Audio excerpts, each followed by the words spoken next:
Alors ici, l'ange introduit Joseph dans le mystère de la maternité divine. Il l'appelle son épouse, ne qu'importe de prendre chez toi son épouse, c'est le fils de David, et elle va devenir mère, mais tout en restant vierge. C'est l'Esprit Saint. On y reviendra plus tard dans une autre émission, probablement, sur la virginité de Marie. Bien sûr, on a le temps, on verra. Mais ce qu'on voit ici, c'est que Dieu entre charnellement dans notre histoire par l'Esprit qui prend Marie sous son ombre. Et Joseph va accepter cette vérité. Il aurait bien pu dire non. Il dit, voyons donc, j'ai fait un cauchemar, moi, là. Non. C'est dans la foi. Il le sait, il est content, il est fou d'amour. Il dit, je le savais, je m'en doutais que ma Marie ne m'aurait pas fait ça. Et il va aller la voir. Et là, ça va être véritablement des retrouvailles, dans le fond. Et quel soulagement pour Marie, qui gardait dans son cœur le mystère. Maintenant, ils sont deux à le partager. Ce mystère caché depuis les siècles, comme on dit dans Éphésiens, Saint Paul, que l'évangéliste Matthieu reprend. Matthieu va citer Isaïe, parce que Matthieu, c'est véritablement l'évangéliste qui fait de Jésus un nouveau Moïse.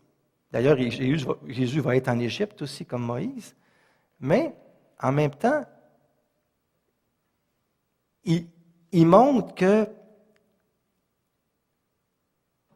tout ce que Jésus vit, c'était annoncé dans l'Ancien Testament.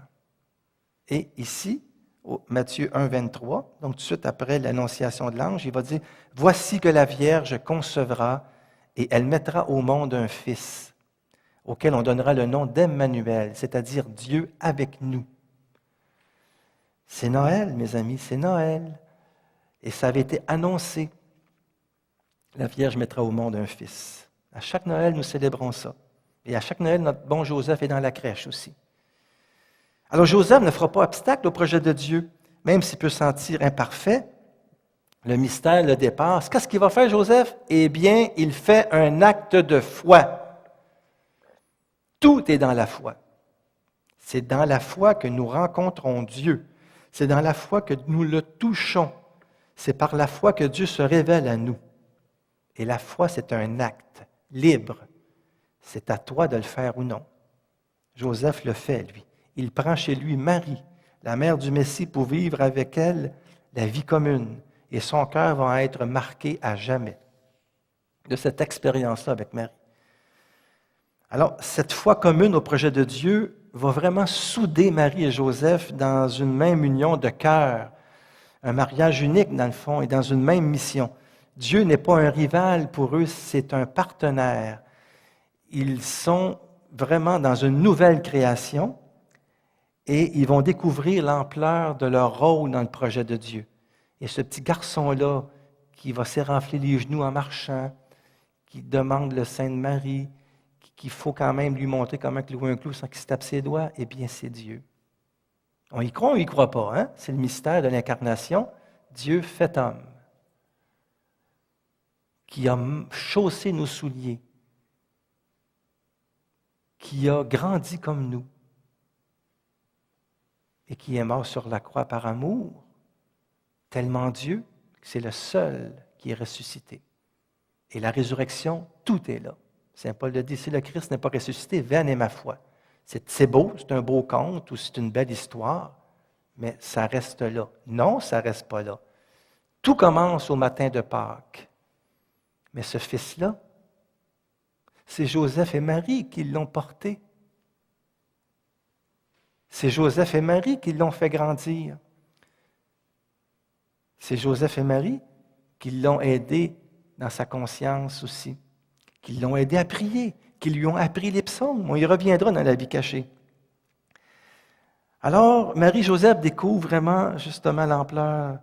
Et c'est une belle béatitude qu'on va dire à Marie. Hein? C'est une des premières, d'ailleurs, dans le Nouveau Testament, Luc 1, 45. « Bienheureuse celle qui a cru. » Eh bien, on pourra dire aussi « Bienheureux celui qui a cru. » Oui, bienheureux es-tu, Joseph, d'avoir cru?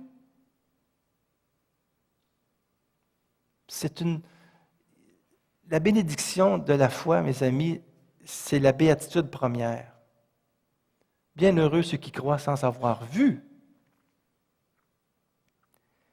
Et Jean-Paul II va dire justement qu'il a répondu, pendant Joseph, affirmativement à la parole de Dieu quand elle lui a été transmise à ce moment décisif. Il a dit oui, c'est ça. Et Joseph est un homme juste, tu vois, il est ajusté à la volonté divine. Il dit oui, le juste vivra de la foi. Et ça rejoint encore là la réponse de Marie à Gabriel. Que tout se fasse pour moi selon ta parole. Je suis que la servante du Seigneur. Que tout se fasse pour moi selon ta parole. Eh bien, Joseph a dit, Seigneur, je suis ton serviteur.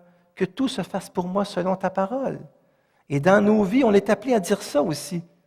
Je ne comprends pas ce que je vis, Seigneur, mais je m'abandonne à toi. Que tout se fasse selon ta parole, parce que je sais que tu veux mon bonheur. Je sais que tu veux mon salut. Et que tout concourt au bien de ceux qui t'aiment.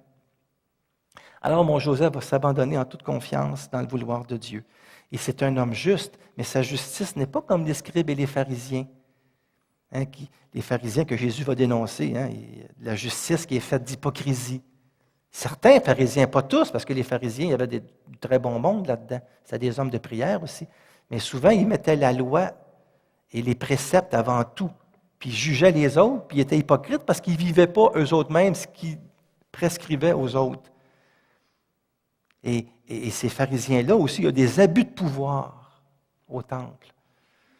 Alors, ce n'est pas cette justice-là de Joseph. Joseph conforme sa vie à ce que Dieu attend de lui. Voilà la justice. Conformer ta vie à ce que Dieu attend de toi. Mais qu'est-ce qu'il attend de moi? Eh bien, demande-lui. Ça prend du temps des fois, mais quand tu demandes, tu n'es jamais perdant. Dans la prière, on est toujours gagnant.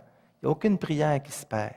Puis à un moment donné, le Seigneur nous fait découvrir quelle est notre place en ce monde. Quelle est notre place dans son Église aussi.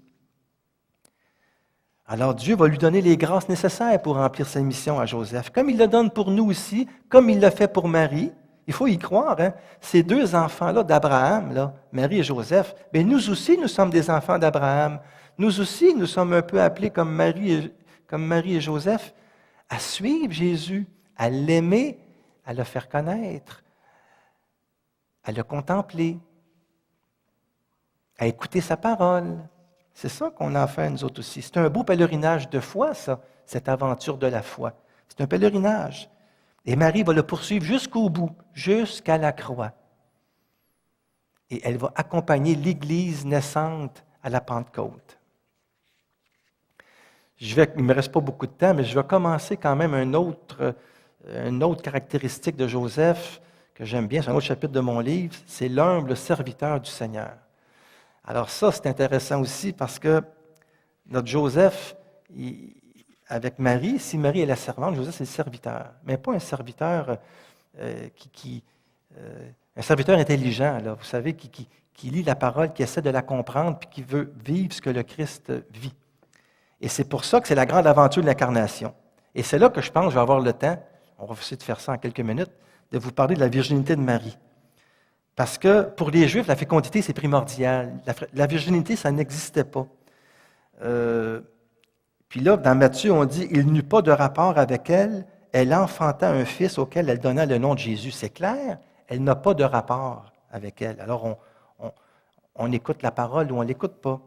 Alors, cela, ça ne veut pas dire qu'il n'y a pas de combat intérieur pour Joseph.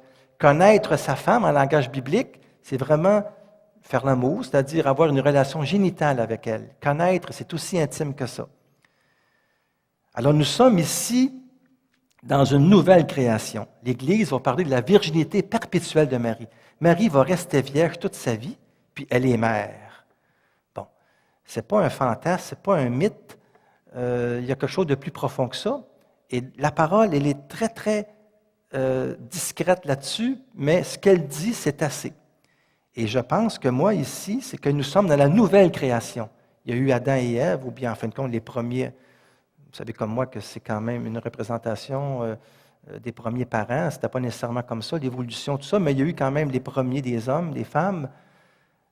Mais il y a une nouvelle alliance.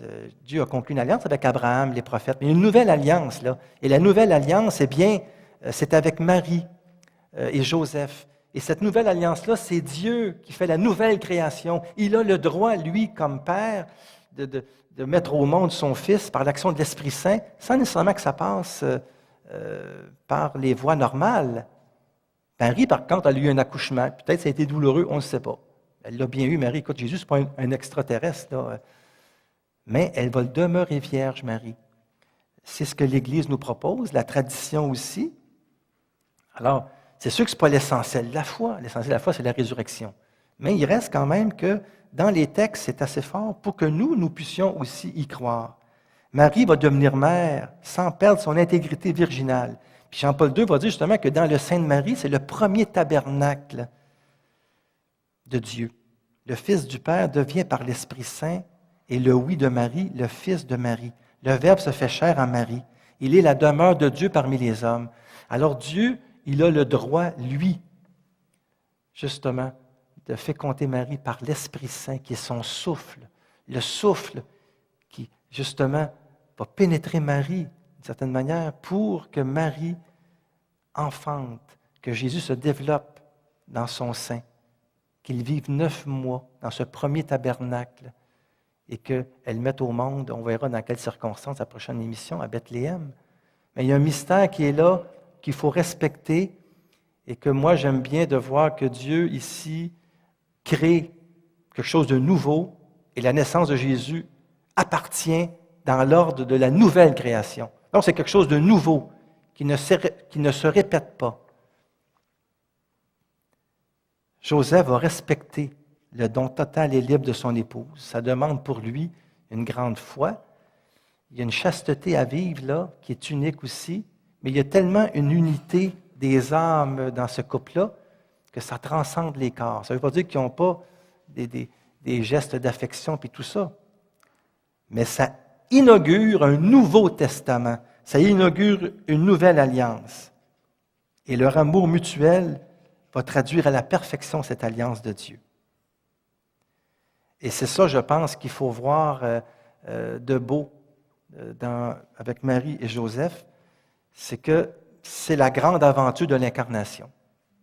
Et que nous avons à dire oui à ce grand mystère. Dieu, le Verbe, s'est fait chair et il a habité parmi nous. La semaine prochaine, nous verrons Jésus à Bethléem. Comment ça s'est passé un petit peu, la naissance, puis la visitation. Peut-être pas la visitation, mais Joseph, dans ce mystère de Bethléem. Une consolation éternelle et une bonne espérance. Dans cette nouvelle série, l'abbé Daniel Berniquet, vicaire épiscopal, encourage à choisir et à semer largement dans l'espérance, ce qui demande un surcroît de foi. Ce n'est pas refuser de faire face aux problèmes, mais c'est choisir de faire confiance. Ne tardez pas à vous procurer ces 3 DVD en faisant parvenir votre chèque à l'adresse indiquée à l'écran. Ma grâce te suffit, je mets ma puissance dans ta faiblesse. Dans cette nouvelle série, l'abbé François Kibwenge explique la signification du mot « grâce ». Nous avons souvent tendance à regarder notre faiblesse, mais Dieu nous regarde différemment. Si nous sommes sous la bénédiction de Dieu, il nous est impossible d'être sous l'emprise de la malédiction. Ne tardez pas à vous procurer ces 3 DVD en faisant parvenir votre chèque à l'adresse indiquée à l'écran.